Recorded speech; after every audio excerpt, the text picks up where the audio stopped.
The Senate is scheduled to vote this week on the Green New Deal. It's a 14-page resolution that's calling on Congress to take action on climate change while creating jobs and government-run health care all at the same time. An Axios report titled "Washington's Empty Messaging Fight Over the New Green Deal" is breaking down what's behind this week's vote.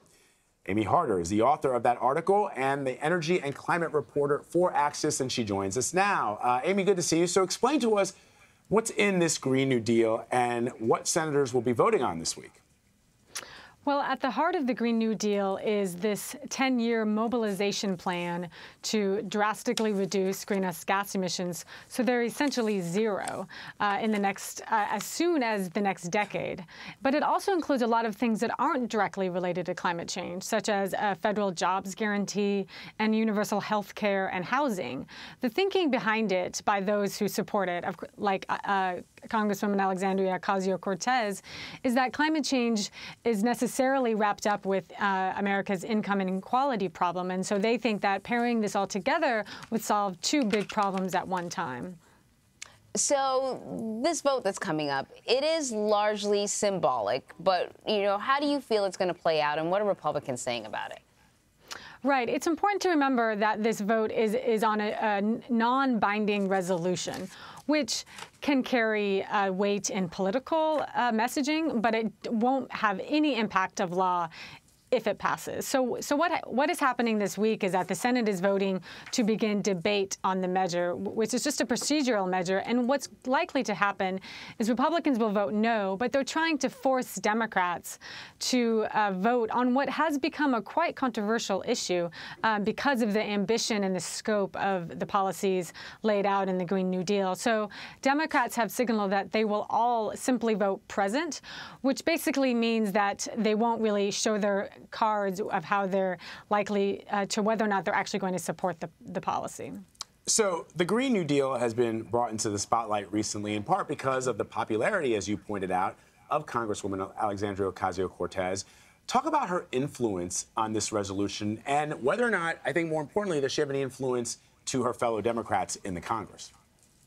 Her influence in making this policy, the Green New Deal, where it is today is significant. I don't think, absent her, this idea would be nearly where it is today. So in the terms of attention on cable news shows and elsewhere, it's all because of her.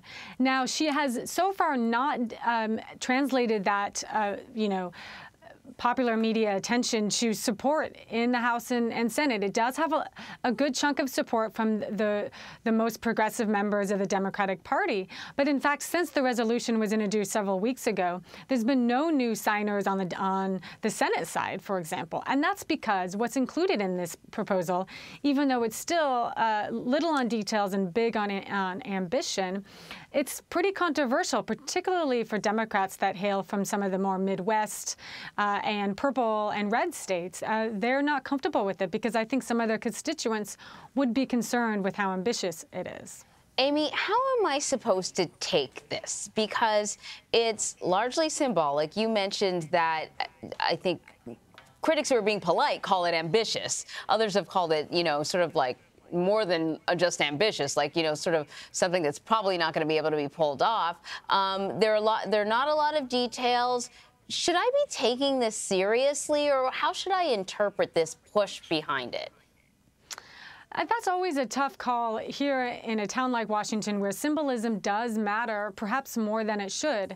And everybody is paying attention to this because it's garnering so much attention.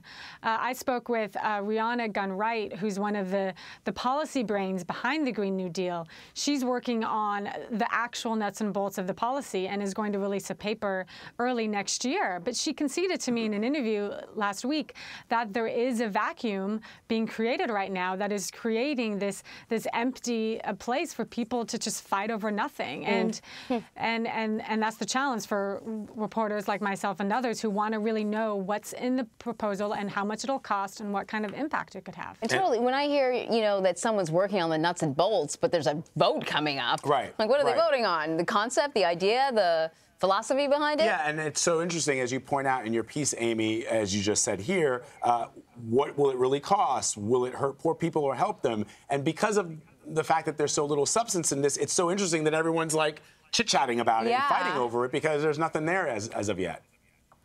Right, and these types of symbolic votes in the Senate happen all the time, both in the House and Senate.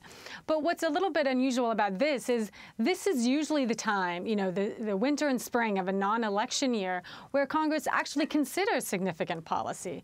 But we're not seeing that. We're already getting into presidential election mode because of how polarized this country is right now in what we're facing. So we're seeing a lot of the presidential candidates on the left embrace this policy. And so it is going to be the driving climate talking point through the election. But we're not going to really know what that means until at least early next year.